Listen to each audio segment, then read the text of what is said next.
Well, hi everyone. We are so excited for our second interview of Summer of Swoon with Alexandra Vasti.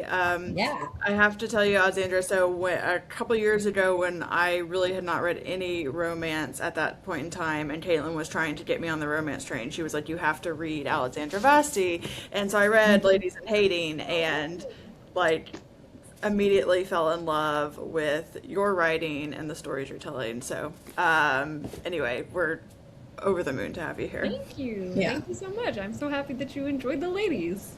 Yes. And for like I was trying for years to get Christine to read romance, and she was like, "No, I just don't think it's my genre." And I'm like, "I think that's just because you haven't read the right one." Right, right. Yeah, definitely. And so now And are you like fully converted or just still here and there? That's a great question. I still like my core is still mystery and thriller, which is why I'm obsessed with your book coming out in November. But have definitely dipped my toe in more romance than I thought, and love going to the local romance bookstore we have here in Alexandria, Virginia. So yeah, I think it's really energized me to seek out books I didn't think I would. So I yeah. love that. I love mysteries and thrillers too, for sure. You know what? Honestly, like I've never met a genre fiction book that I didn't like. I love fantasy. I just, I love horror. Just, I will eat it all up. I love that. All right. so we talked a little bit about how Christine got brought into the genre. So you've said before that you fell in love with romance at age 11. What was the first book that made you fall? This is very much like part of my lore. Yeah, so I started reading romance when I was 11, and my mother, so I was a voracious reader. Like I just read and read and read and read everything all the time. I was an only child. My mom was a single mom, so we were very close. She is also a big reader. And she was like, "All right, I think you're gonna really like this." And she gave me, when I was 11 years old, Whitney My Love by Judith McNaught, which is an unhinged choice to give an 11-year-old. Like he beats her with a riding crop in it. Like it is, yeah. No, it's absolutely wild. I told this at events, the story at events that my mom's in the audience. She's like, "I don't remember it that way," and I'm like, "I assure you, it's exactly how it happened. It's very clear." So I finished Whitney My Love, and I put it down, and I was like, on the one hand, like, what did I just read? You know?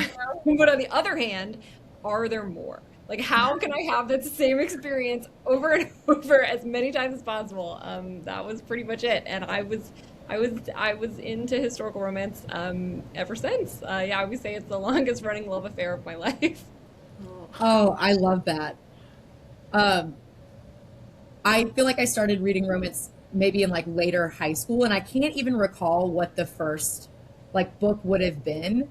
But I went through like a long period of a reading slump when I first started teaching because it's hard to keep up with that and read. And romance like was the genre that was able to pull me out of that. And it's just like the feeling that you get where you almost feel giddy Yeah, oh right yeah, along with the right. character. Yeah. No, I mean, I do kind of feel like that's the whole like point of like what I'm trying to do is like to make people feel that like happy, joyful, giddy sensation that is, I mean, it's just so fun, right? That's why I love to read books like this, for that feeling. And so it makes me really happy to think like I could be kind of giving that to people. Yeah, absolutely. I think one of the hallmarks of the types of romance that you write is that your female main characters are like truly heroines in their own right. And I think that's what connects so much with me in your books. And so I'm curious if you remember there being a heroine in a romance book and you were like, I want to be that. I want to Yeah. be Yeah. her.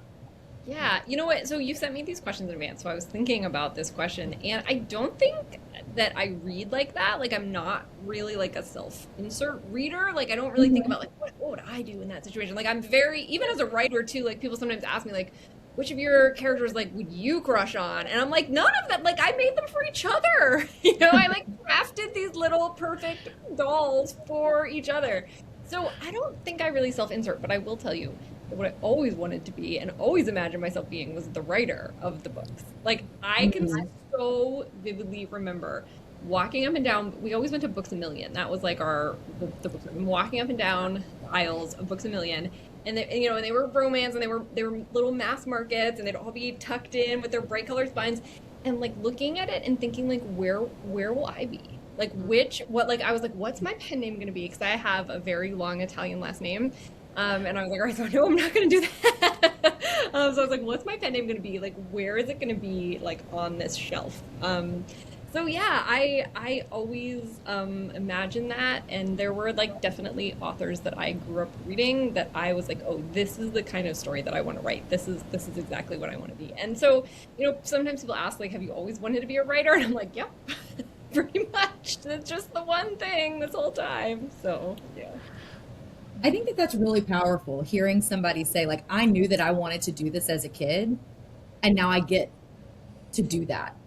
Yeah. And so I think that's something that a lot of people wish that they could say was like true about their career right now.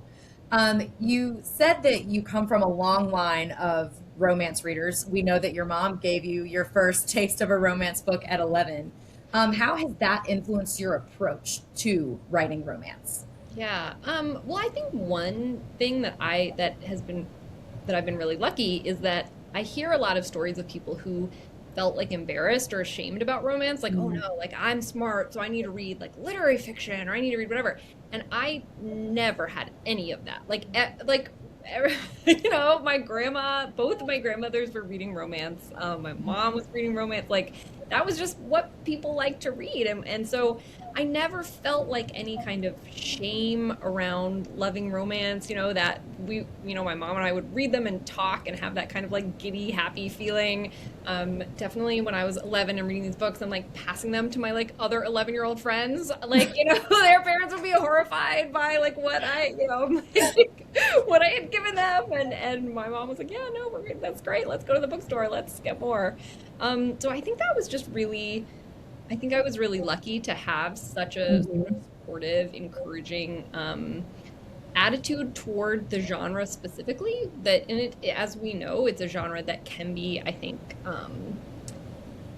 there can be like a stigma around it, or people can feel like, oh, this is just a guilty pleasure. It's not serious. It's not, it's just silly. And so I think I've always really felt that like something can be fun and joyful, but that doesn't mean it's not important. That doesn't mean that it doesn't matter or that it's less significant. So I feel really lucky about that. One of my grandmothers, she was a voracious reader up until the day she died. I always used to go, I would go to her house. She loved all sorts of genres, and I would take a picture of her book stack and I would post it in my stories.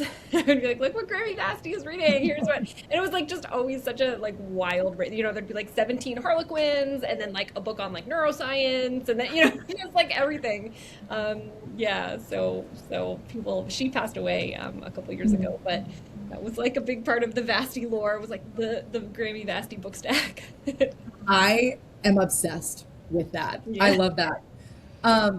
I think you really hit on something when you said that often romance can be seen as like a guilty pleasure, and you were not raised in that environment. And so you got to enjoy it and enjoy it out loud. And I feel like that's a shift that we are seeing right now. Absolutely. In romance. I mean, romance is dominating the market right now in terms of like what books are selling. And so it's really exciting that I feel that more people, as they come into the genre, are going to be able to have an experience where they don't have to feel like it is a guilty pleasure to read romance. Right. Yeah, absolutely. I mean, I think anytime we see something that is like predominantly women, of course we know many men read and write romance, but predominantly women, it's always going to be stigmatized a little bit, right? So I think that I completely agree that you're absolutely right that romance is accepted in a way it's never been before. I mean, the whole existence of romance bookstores like is something that blows my mind every day. Something I could not have imagined 20 years ago. But I do still think that it is absolutely still something that people will try to stigmatize. And so I think it's important that we keep kind of proudly reading our romance and taking that joy and taking our joy seriously. Yeah. I'm curious, you mentioned a little bit before that you were thinking at a young age, like, what would my pen name be? So I gotta ask, like, why Vasti for your pen name? I know you said you've created a pen name partly to create some separation because you also write children's books. Yes, so I do have like this is not something that I do anymore, but back when I was in graduate school, I did do like work for hire, which is like a complicated publishing term, but basically what it means is I wrote a ton of children's books. I wrote like 2 to 3 dozen like board books and picture books and stuff. Yeah. That's a lot. Yes. So those are all on retail sites under my actual name. And I just thought that would be quite weird, like all under the same name as you're scrolling through, but trying to buy like another board book for your 2-year-old. You're like, wait, what is this? Also, my last name is a long Italian last name. It's hard to spell, hard to pronounce. So I was talking to my Grammy, and I was like, all right, we're gonna pick something. I was like, we're gonna pick something from the family tree, something, because I'm very Italian. So I was like, we're gonna pick something from the Italian tree that's short. And she's like, all right, all right. And so actually, my grandfather's mother is where Vasti came from. That was her last name. And I was like, oh, it's perfect. It's only 5 letters. The pronunciation is like relatively obvious. So yeah, that's how we landed on Vasti. And it just makes me really happy. We were very, very close. I still remember she actually died before my debut came out, so she never saw it. But she was so excited when I got my book deal, and she was like, "Oh my God!" She was like, "Alex, that is my name." She was like, "Alex, you just need to have them put a hot man on the cover." She's like, "Because that is how I choose what book to read." Like a Fabio, like she was like just a bare, like a bare man's chest. That's what she wanted. Oh my gosh, incredible. Definitely want to talk a lot more about your writing and how you produce so much amazing work while also working as a professor. But first, you've said it in an interview that you must have a privacy screen when you're writing romance in public. What I took it off for this. Yeah. I love it. What are your other must-haves for writing romance, whether in public or not? Okay. Like on a very basic note, these earbuds, I'm like obsessed with them. I have very small ears, and so like most earbuds don't fit in my ears or they're very uncomfortable. So like I have this one specific set that I use, and I am not kidding. If they stop making them, I think I'll have to quit. Like I don't think I could. So I have bought. It's like I have a very Pavlovian response. Like I put the earbuds in. It's like, okay, now it's book time. So I have like 6 in a drawer, like just in case they stop making these. Wow. So that is my must-have on a very practical, like physical level. Were you asking like craft books, or were you asking about my earbuds? No, I think asking about your earbuds. I was laughing because Caitlin always says that AirPods don't stay in her ears, so it sounds They like don't. an They issue. fall out the minute that I say a word. If my jaw moves at all, out.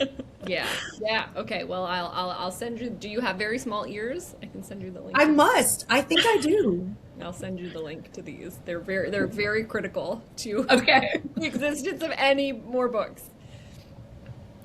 Yeah. No, I mean, I think that was what we were getting at. I love the Okay. practicality. Yeah. Yeah, we'll get more into vibes of writing in a minute, but we do want Yeah. to talk about Scandal this summer. Yes, we do. So we are going to transition to Scandal of the Summer. For the past several book releases that you've had, I've pre-ordered from Blue Cypress in New Orleans, which a little plug for them. When you pre-order, they send it in this like cute little package, and it's like a delight to open. It's an experience. It is an experience. Yes, they curate like this opening experience. Yes, it's amazing. It's amazing. This one came with a tiny little message in a bottle, and I about fell over. I thought it was the cutest thing. Handmade wax seals. I mean, they are like just doing it on a whole nother level. And they love it. Like they enjoy doing it. And you know what's so special about Blue Cypress is that like when they're putting these packages together, it's not just the employees, it's like the whole community. Like people will just drop by and be like, sure, I'll make some bottles. Yeah, absolutely. Yeah. Yeah. Yep. Oh, wow. I love that. I have been able to visit that bookstore in Okay. person before because I grew up in Mississippi. So New Orleans was Okay. not a far trip for me. And it's not that far from Houston either. And Right. so No. that's a bookstore that I always stop in whenever I'm in New Orleans. Yay. So, Good. yeah. But we are going to talk about Scandal of the Summer. And so this is a little bit different than some of the other books that you have written. So we're kind of swapping out high English society for a different type of setting. So we're not in London anymore. We are not like in the Scottish Highlands. We are on the sea and there are pirates. And so I'm curious, what made you choose this route? Because it's a little bit different from what you've done before. Yeah, you know what? I think all of my novels have been pretty different. Like, the first one, my debut, Ne'er Do Well, was very much like a classic Regency. Like they're in London, they're going to balls, they're walking in Hyde Park, all of these things. And then the second one, yeah, is mostly in Scotland. And then the third one, they're out in the English countryside, like staying in a haunted manor. And then this one, they go out to Cornwall.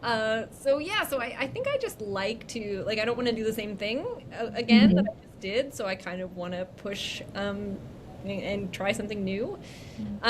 So with this one, I knew I wanted it to be set in Cornwall. I knew I was going to Cornwall, so I would have the opportunity to visit and do a lot of research and travel and take pictures and all of that stuff. So originally, I had the idea I was going to have the three, sort of like three ladies who were sort of outcasts of society for various willing or unwilling reasons. Mhm. And I had this idea that they were going to escape and create a fake convent. And it was going to be Okay. called Unconventional, which I thought was quite funny. But alas, they did not want that. They they were actually like, so we really love the premise, just not the convent part. And my poor agent had to relay this feedback to me, and she was like, "Alex, that is the premise. I don't know what I don't know what they're wanting." So I had to keep like three ladies escape society, flee to Cornwall, and create a fake something. Uh, Mhm. so I really brainstormed a lot about what that could be. And I knew that the heroine, I had already sort of come up with the idea that her father was going to be a diplomat, Mhm. because she's very much not, right? Like she's very earnest, she's very blunt, she's very undiplomatic, and I knew that was going to be sort of a source of conflict for her and her dad. So I was like, well, what if, what if he's the diplomat to like a fake country that I made up, and they're going to be the ladies in waiting, and it became like sort of complicated. But I did really have a lot of fun inventing my fake Italian principality, and book three in the series is going to be set large part in my fake Italian principality. Yeah, I think it's going to be really. Oh, I'm so excited for that. And importantly, are you going to Italy to also do note taking and picture taking and That's important? such a good question. I hadn't really considered that because it is fake. It is a fictional kingdom, but I could figure something out, I'm sure. I have been to Italy many times, so it's luckily I could use my memory a little bit. I had never Yeah. been to Cornwall before.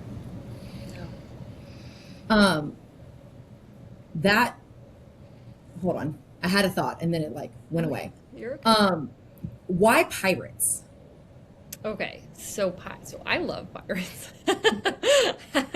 Let me tell you what was very popular in like 1998 when I was reading a million historical romances was pirates. Like they were really just a big part of the genre. I mean, I really feel like my they kind of like coded my DNA a little bit. Pirates, like everything from like Beverly Jenkins pirates to just so many Laura London, but then also like they were just very much in the culture too. I feel like at that time. Mhm.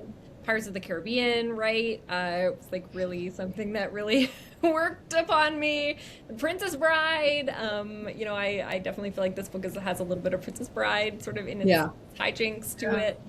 So yeah, so I just really love kind of like charming, roguish scoundrels, but also I'm very interested kind of like in the historical status of pirates. I'm a professor, so like getting into the real history is like very, very fun and satisfying for me. So like one thing that I remember learning about like in college and grad school was how much piracy was not like one clear thing. So like you would have pirates who were out, you know, stealing things and taking things that didn't belong to them. And then you would have privateers, which were people who were pirates, but then the British government hired them and was like, now you're official. Now you steal things, but it's for us, so it's fine. And then you'd have the British Navy, and like the lines between these two things were very fuzzy. Like they were not as clearly demarcated as you might think. Even the British Navy, you know, was doing all sorts of bad and terrible things. You could be press ganged in the period, which basically means you would just be like picked up and like you're in the Navy now, and there's nothing you could do about it. Like that was something that the British Navy could do in the period. So so when I was writing this book, the hero, he kind of operates at all of those different levels at various points in his life. So he starts out as a privateer, then he enters the British Navy, and then he gets cashiered out, and he's like dishonorably discharged. So that's when he turns to smuggling, a little light piracy. Yeah, so I think kind of all of those things, like the just sort of the imprinting on kind of the tradition, but then also like the real history together was really interesting to me. Yeah. I think, Caitlin, haven't we talked about the fact that we were both had a big crush on Orlando Bloom in Pirates of the Caribbean? Oh my gosh, like the biggest. It's, you know what? I'm not embarrassed about it. I'm not. He's so hot in Pirates of the Caribbean. I was obsessed. So if you watch like all of them, that's another, we like literally see like going from the British Navy like into piracy, like that's the whole journey. Yeah. No, Christine and I were actually talking about Pirates of the Caribbean like pretty recently, and our mutual love. Totally. Yeah. So you've talked a little bit about the research that you did on pirates, but I want to talk about Ruby a little bit. And so she's described as having a vast knowledge of art. And so was there a real historical detail or a figure that you researched for her character? Yes. Okay, thank you. Yes, tell me all about it. Question, because this is my favorite story to tell. So I'm so happy that I get to that I get to relate my favorite anecdote. Yes. Okay. So Ruby. So I you know, really intentionally wrote her as neurodivergent, and her special interest is like classical art and antiquities, and that kind of turns when she gets to this manor in the countryside that's very dilapidated. It kind of turns into interior decorating.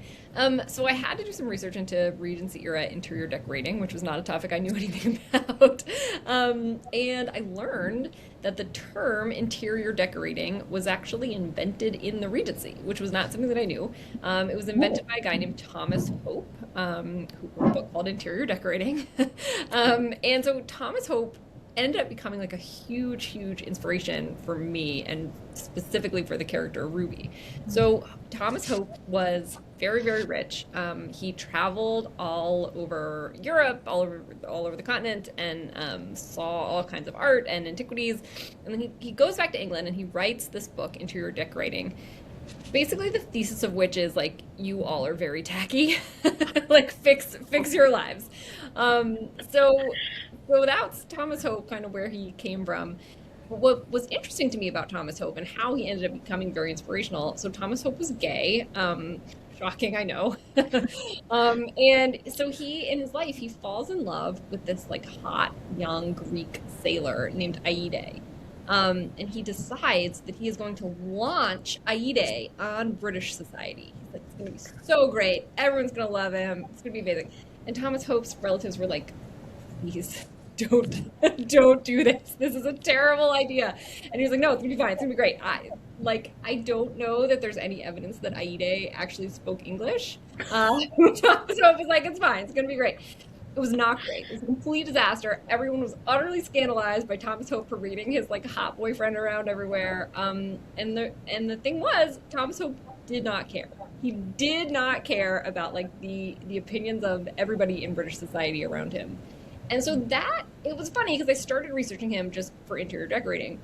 But it ended up becoming like a huge part of my inspiration for Ruby because that really is her character arc. Like she starts at the beginning of the book trying so hard to fit herself into this mold, right, of being like the perfect debutante and trying to get everyone to like her, and it just doesn't fit her. It's not a good fit for who she is. So by the end of the book, she has to kind of learn that, like, fuck it, right? Like she has to learn that attitude that Thomas Hope had, because she has to realize that she doesn't care about pleasing other people or pleasing some societal opinion, and what really matters to her is doing the right thing for the people that she loves. I think one thing that really stuck out to me about this series, and I think that it's true for the Belvoir library series as well, is like the close female friendships that happen in the books. I absolutely love that these women said, you want to know what? I don't care what's happening in London society. Like, I just want to go live with my best friends in a house and then decorate it. That's like actually my dream. That's what I want to be true for my life. But I feel like in all of your books, you spend a lot of time talking about female friendships. And so I'm curious if any of these characters are inspired by your own friendships or women in your life. Yeah. Well, I mean, I think just first of all, in general, I think I really love to write about love. I mean, obviously they're romance novels, right? So of course there's going to be like a romantic love. But I think just in general, it's really interesting to me to write about different types of love. So like obviously like friendship love, right? Like the kind of these incredibly close relationships that we choose, that we get to choose our people. And kind of, I think I'm never going to write a book that doesn't have like a ride or die friendship in it, right? Because that's just also important to me to write. In the second book in this series, the hero has a ride or die best friend. And I think that's like, for me, it was one of the most rewarding parts of the book, was writing like the two of them and kind of exploring their past and their history. So anyway, I also like to write about family love, right? So just like all different kinds of love. Family love, I think, is really complicated and it can be really difficult. It's just interesting to me to write about it in a different way. So your question was, is this inspired by anyone? And yes, a little bit. The second book in the series is dedicated to like my two ride or die friends growing up. The ones I was sharing all the romance novels with at 11, and their parents were like, scandalized. They're like just horrified by it. And we're all still friends. And whenever I have an event in my hometown, they always come. So it's dedicated to them. And I've been saying that one of us is Ruby, one of us is Tamsin, and one of us is Alice, but I'm not going to say who is who. Oh man, I love that. So you've said a little bit about the book that is coming, because we know that this is book 1 of 3. 3, yeah. Yep. Yes. So can you give us any teasers about the second book in the series that's going to come out next summer? So next summer, next June, book 2 will be out. It is Alice's book. So if you've read book 1, you will know that Alice is kind of a former diamond of the season. Like she was kind of just the loveliest and the most sort of socially accepted and just sort of perfect in every way. She's going to marry a duke's son. Everything's going to be great. And then her father is accused of treason. And he is ruined. She is completely ruined. They're exiled from society. And the hero of book 2 is the man who accused them.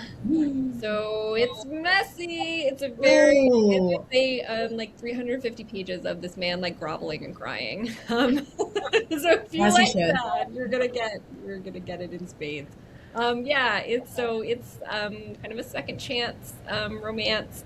They start off, it's not really enemies to lovers in the sense that he's just like in love with her and like pathetic, but on her side it's enemies, and it's a little bit of a return to London. So we go back to London. There's a lot of adventures. We do return to the seas for some time as well. Love this. Oh my gosh. Yeah, sounds really so messy. I know. I love a second chance romance, but a second chance romance where the man really messed up in the first place and he has to do some groveling. I'm like, yeah, that's for me. Love it. So we've talked a little bit about Blue Cypress in New Orleans because they have done a really great job of putting together an experience for your book releases. And so I was wondering if you could talk a little bit about the importance of supporting indie bookstores, Yeah. because you could launch your books with anybody, anywhere. Yeah, but it wouldn't be like that, you know? Yeah, no, it wouldn't. It wouldn't.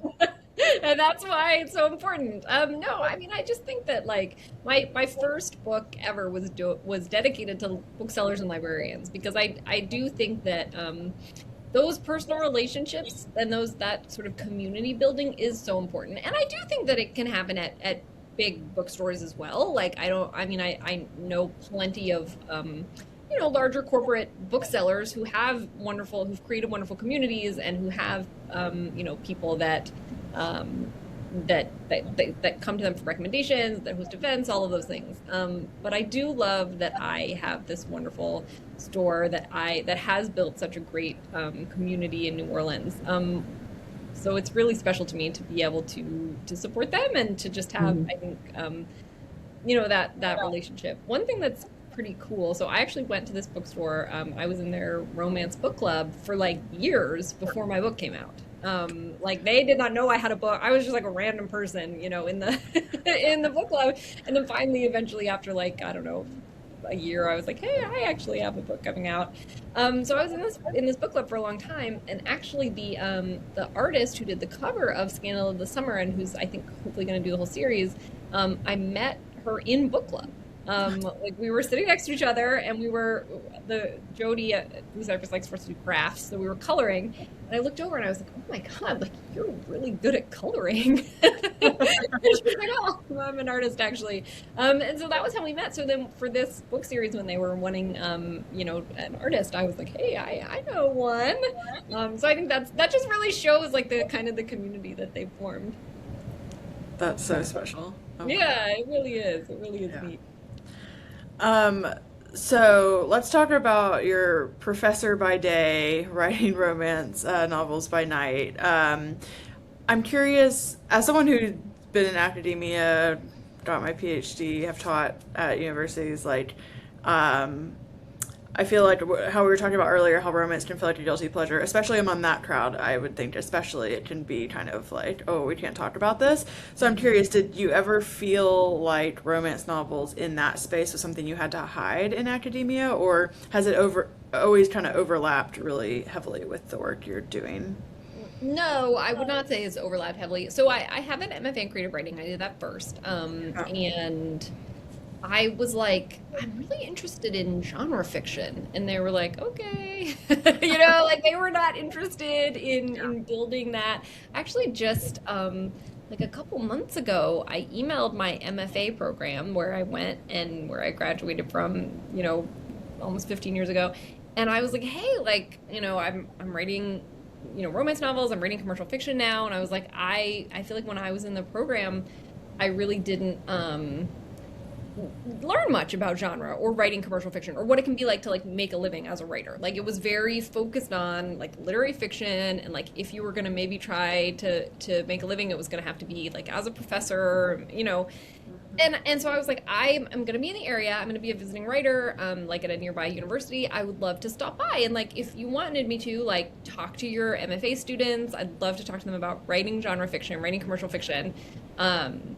And the MFA director just emailed me back, thank you. And I was like, oh, okay. I see we're not interested. Have a good one. Yeah, so no. So it was really not something that was, I think, supported or encouraged when I was in my MFA program at all. I still remember this. I wonder if this person remembers too.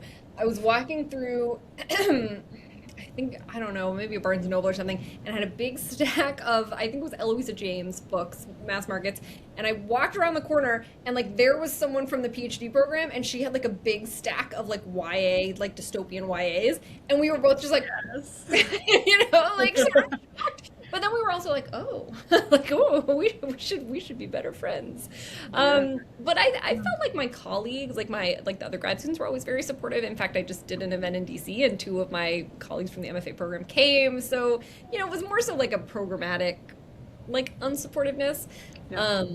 I will say my job, so like I said, I'm a professor. They have been so supportive. Like when I got my first book deal, I asked because I didn't have tenure at the time, and I asked my chair, like, should I like not mention this? Like should I like Yeah. kind of try to hide it? Like Eloisa James often talks about how she was told like never to mention it until she had tenure. And my chair was like, of course you should mention it. What do you? He's like, that's so cool. Why wouldn't you talk about it? So I do feel really lucky that my department has been very, very, very supportive of romance and of my career. So that's been great. Yeah, that's great to hear. I think now we just have to know, how do you do all this? How do you, I mean, you have like, when I was at your event here in DC, you were talking about some like the future stuff you're working on. It's like you never stop and you have so much coming out and you're a professor. I just like, how do you manage all of that, like, and being, having a family and a life? I get asked this all the time, and I Yeah. wish that I had like some answer. Like I wish I could say like, "Oh, just do this," and then Yeah, yeah. but it's not. It's very hard. It's hard to find time for everything, and there isn't time for everything, and so you have to kind of pick the things that you don't have time for. I mean, I am very lucky with my academic job that I don't work over the summer. Yeah. So, I have the whole summer to write, and I get a ton of writing done over the summer. I mean, I think two things I will say. One thing is that I just really love writing. Like, it's like, how do you make time to eat chocolate cake? Like, I don't know, man. The time is just there. Somehow I find it. I just really love writing. So when when I have free time, that's what I want to be doing. Like, because I just enjoy it so much. I mean, I've been writing since I was a kid. Like, I just love it. Yeah. So that's one thing. The other thing though that I like to say to people is like, it's okay to like give yourself permission to like take that time for yourself. And I think a lot of times, like, especially if you're, a partner or a parent and you kind of feel like you have these things that you have to be doing, like it is okay to give yourself permission to take some time for yourself, for the things that fill your cup. I love that. Yeah. I think about that in terms of reading too. Like, carving out that time to read is like, Right. people feel guilty about it or something. And it's, yeah, so important. Speaking of that, I have to ask you, the Atlantic cover story this month is called, The End of Reading is Here, or something just along those lines. And I'm curious, a response to that headline. I think, it's an interesting, well, it's a sobering article in a lot of ways because for example, one quote in it compares reading to a niche hobby like stamp collecting. It's kind of very like, oh my gosh, I hope that's not the case. So I'm curious, yeah, what would be kind of your response? I don't, not commenting on the full article, but the headline. Like Right. No, I mean, I was going to say, I have not read this article, Yeah, so yeah, yeah. like, I don't want to, Yeah, totally.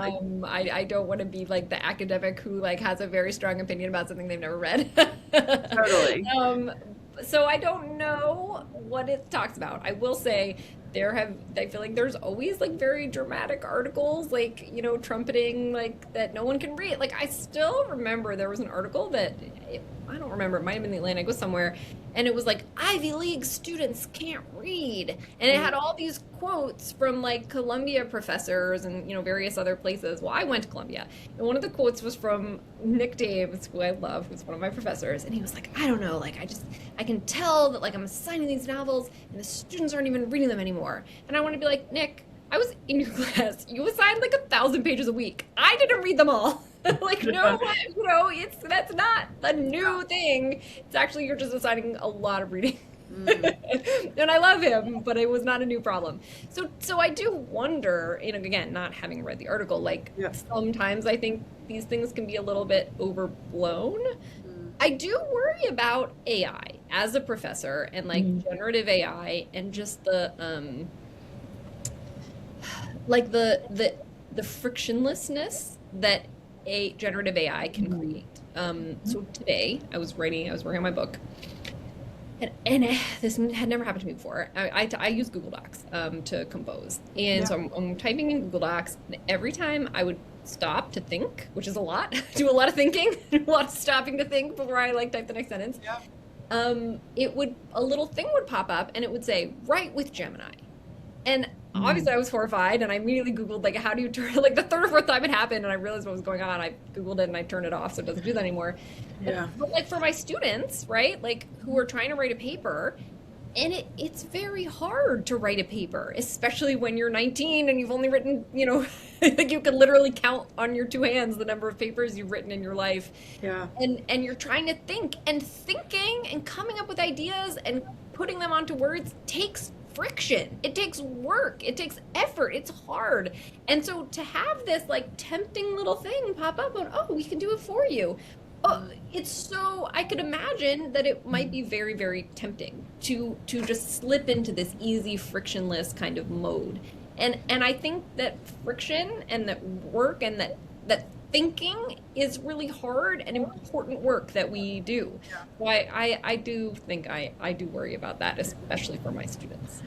I'm obsessed with this idea about I just got access on NetGalley to this book coming out called Against Convenience. So I haven't read it yet, but it's the idea that like yes, all these things are becoming easier, but does that actually what does the change in quality mean? And I don't know where I heard this, but I read recently this person talking about how they used to like when they were at work and they like hit a roadblock, they'd go and like make a cup of tea, and so they'd have to like heat up the water, and that in that time they would talk to colleagues and all this stuff, and then they installed a hot water tap, so it was like instant, so they no longer had that space to go talk to colleagues or to like take a break, and like that friction of like actually having to heat up the water was actually something that helped them in their work. So anyway, I think this is a super interesting idea, and like could talk about this all night. So anyway, yeah, I appreciate you bringing Well, that.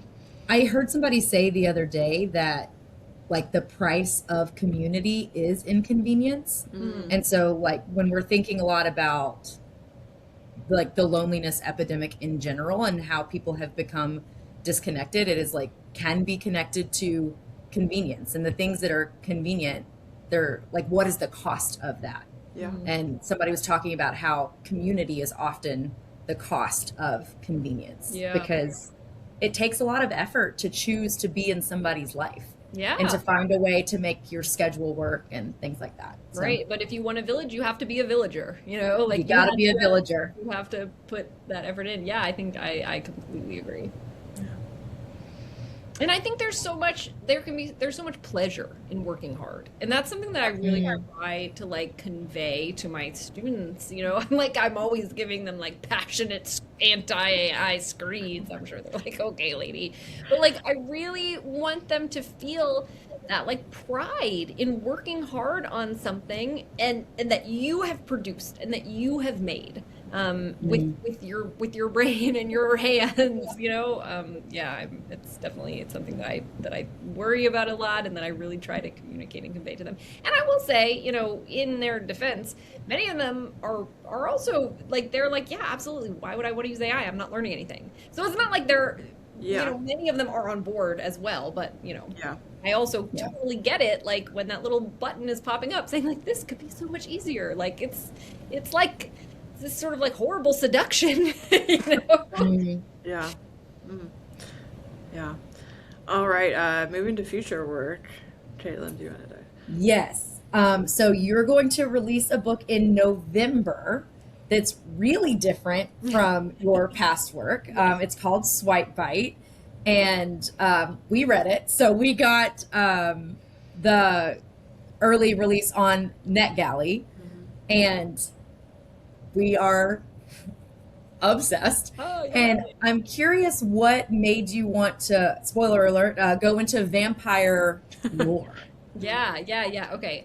So basically, like the other thing I love, no, my two interests are historical romance and vampires. No, but I love I just grew up reading so many paranormals and I love them so much. I was like very active on the Black Dagger Brotherhood like discussion boards, which is like a very old, like you probably haven't heard of that, but it's like a very old like vampire series. I was obsessed with them. Again, shared them with my mother. Actually, my vampire book is dedicated to my mother. I was like, this is what happened. This is what comes from Buddy reading so many vampire books over the years. And so, but also I teach Dracula every year. So I teach our course that is our introduction to the English major. So like what does it mean to be an English major? Like what can you do? Like, like I know you want to read books, like what else is there? What does it look like to do research in the genre? What kind of jobs can you have? Like just the whole like introduction to the major. I love teaching this class. It is the highlight of my year. Every year. I love it so much. So I only teach a couple of books in this class because we spend a lot of time talking about methodologies and research, and we go on field trips and stuff like that. But one of the few books that I teach is Dracula, and I am obsessed with Dracula. We also watch I do a film unit, so we also watch Coppola's Bram Stoker's Dracula, which is one of my favorite movies. So it's really the class is just for me to have a great time, and I just bring them along for the ride. But I teach Dracula every year. I know this book inside and out, backwards and forwards, and I think about it a lot. I think about it all the time. So I think that just like love for the vampire tradition and a love for Bram Stoker, I hope really like infuses this book when you read it. Definitely, yeah. Yeah. I thought you had a really interesting take on vampire lore that I don't necessarily think that I had seen before. So was that something that you created on your own, or did you like take pieces from other places?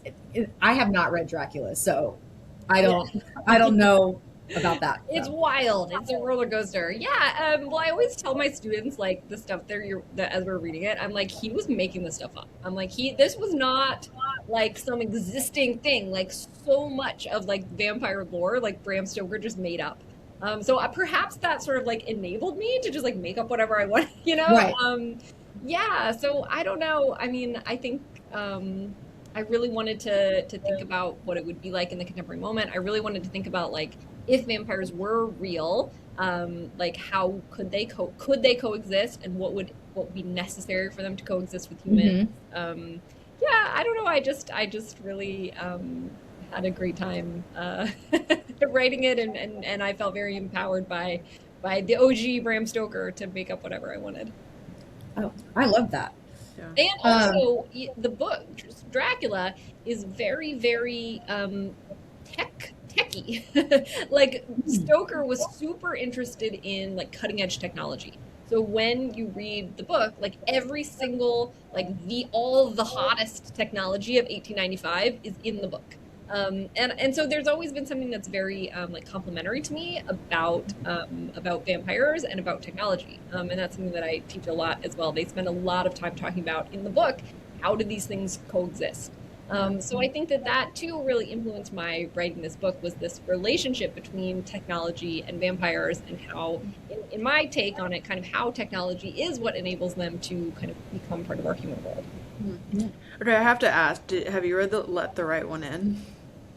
No, I haven't. Okay, because this is the book and film that my dad is obsessed with getting me to read and watch, and it's become the same that I like. Now I'm just like, well, no, I'm not gonna watch or read it. But Caitlin, you. But I have. Yeah, because of my dad. So anyway, because of her dad. Oh, I love it. And did you Yeah. like it? Did you enjoy the read?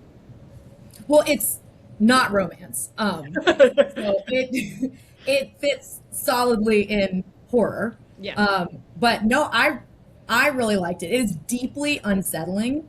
And there are two versions of the movie, actually. One that came out in like the 2010s somewhere, but the first version of this movie, I don't even think it's English language. No, I think it's like Polish or something like that. Yeah, Anyway, that sounds right. it is so good. Good. And so you said that you read a lot of different genres. And so if you like horror, this is a really interesting take on vampires and like the types of relationships that a vampire could have with people. Yeah. Also I love horror. So yeah. Bury Our Bones in the Midnight Soil is also fantastic. Yes, that I have read in it, and I do. Okay. I love horror. I'm curious if there's another genre that you would want to write.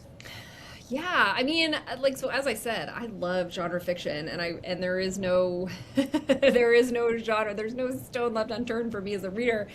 So I definitely I don't ever see myself writing like a horror novel, but other than that, there's nothing I wouldn't like to write.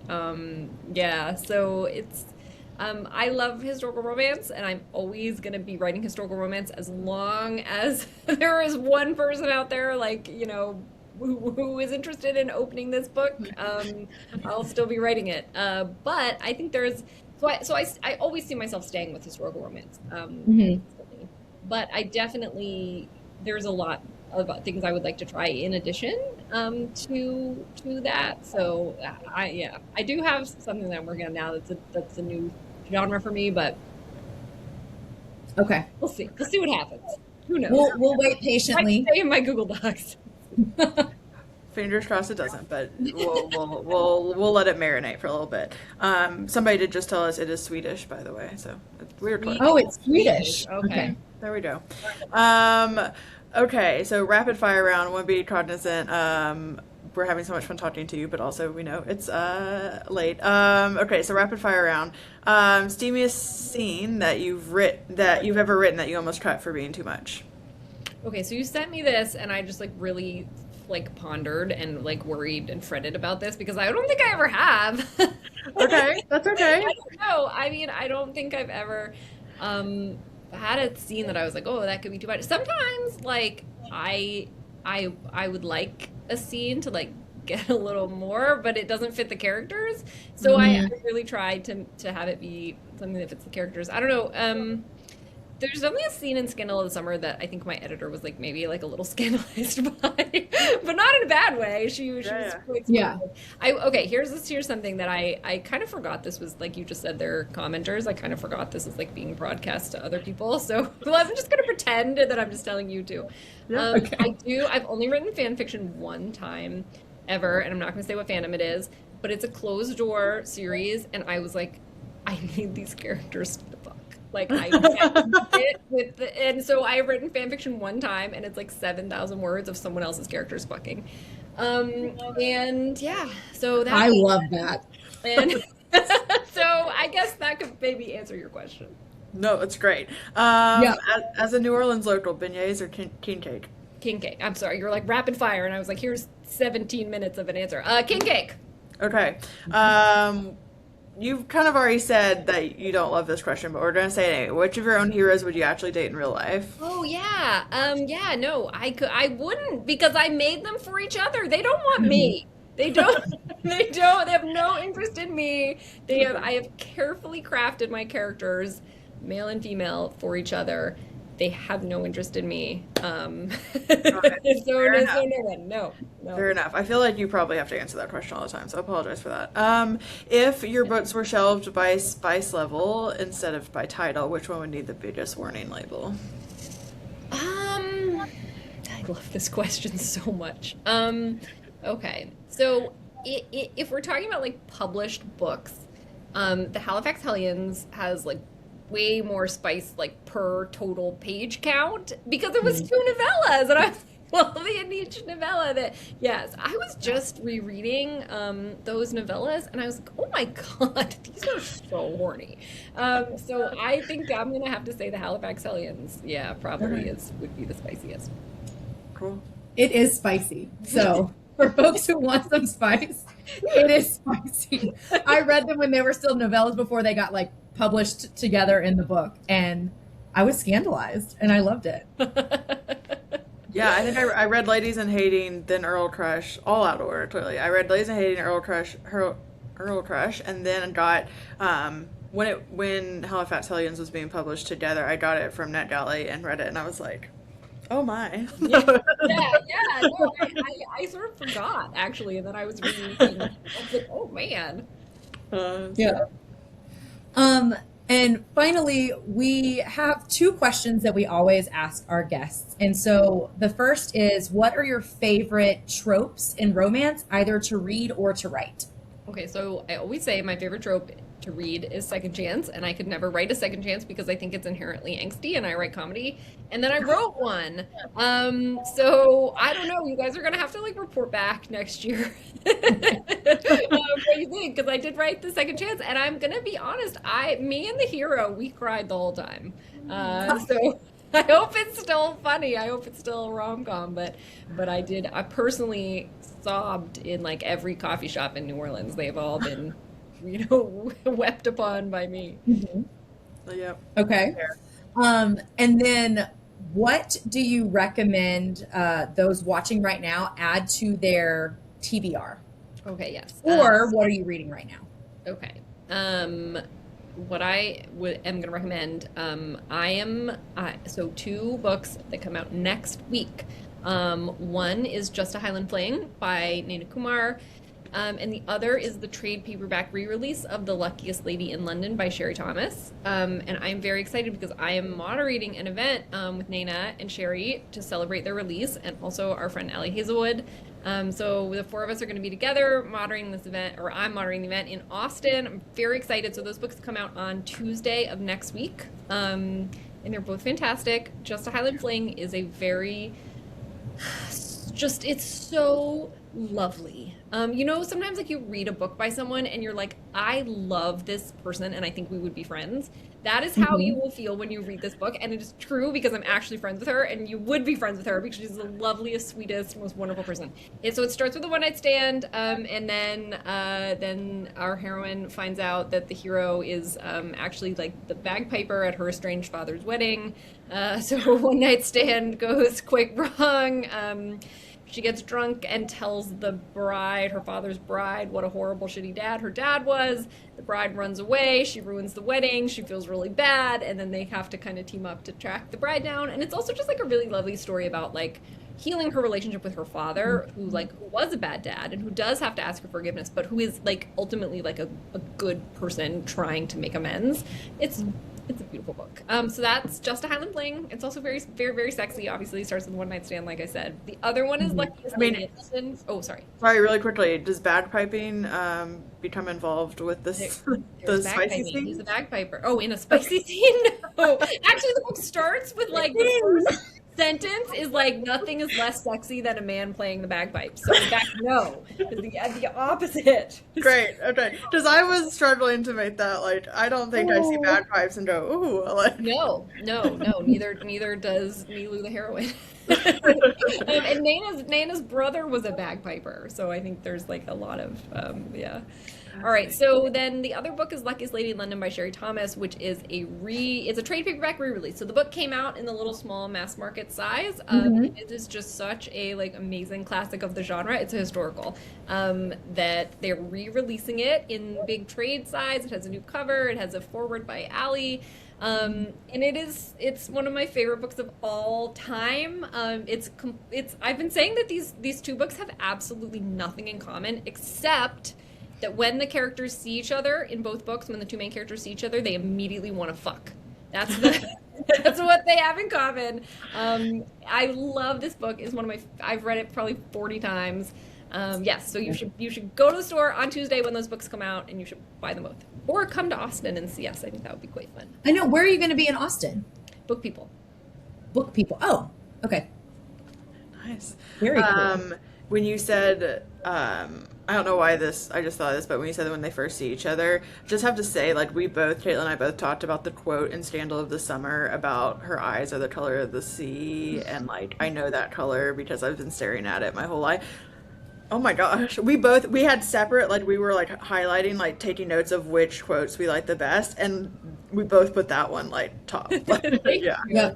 I We still both remember messaged each other. where I had been at the New Romantics bookstore in Orlando, and I went to the coffee shop. There's a coffee shop right next door. I went to the coffee shop right next door to write, and I was like kind of tired, and I wasn't really feeling it, but I was like, you know what, we're gonna sit down, we're gonna write. And I started working, and I knew that scene was gonna be good, and I was like, oh, like, I'm kind of tired, I'm not really vibing, and I don't want this scene to not live up to what it is in my imagination, but I put my butt in the chair and I sat down anyway, and then I like wrote that whole bit, and I was like, oh damn. I was like, I am so happy I sat down and put my butt in a chair today, because I probably wouldn't have thought of that. Yeah. So anyway, so that's my other writing advice, just put your butt in the chair and just do it, because I wrote that and I was like, oh yeah, that I'm happy with how that came out. So glad you chose to write that day. Yes. Yeah. Yeah. Well, thank you so much, Alexandra. This has been so much fun. We're just Thank like, you. overjoyed that you took the time to chat with us, and we just can't wait to continue reading your books. And we are so excited that we have so much to look forward to. Like, you keep feeding us, as people say, you know. So like we get to keep. I know. Thank you so much. Yeah, I'll have next year also a historical and a paranormal out. So exactly the same schedule as this year. Hopefully even the same release months. So we'll see. So Oh, I love so that. thank you so much. Yeah. I'm just so delighted that you asked me, and just so happy to be here. Thank you for these super thoughtful, lovely questions. It's been such a joy. Also, my 4-year-old is trying so hard to resist entering this room right now, so we're wrapping up at the perfect moment. Oh my gosh. Well, there we go. Really at me. Well, thank you so much, Alexandra. Yeah. Thank you so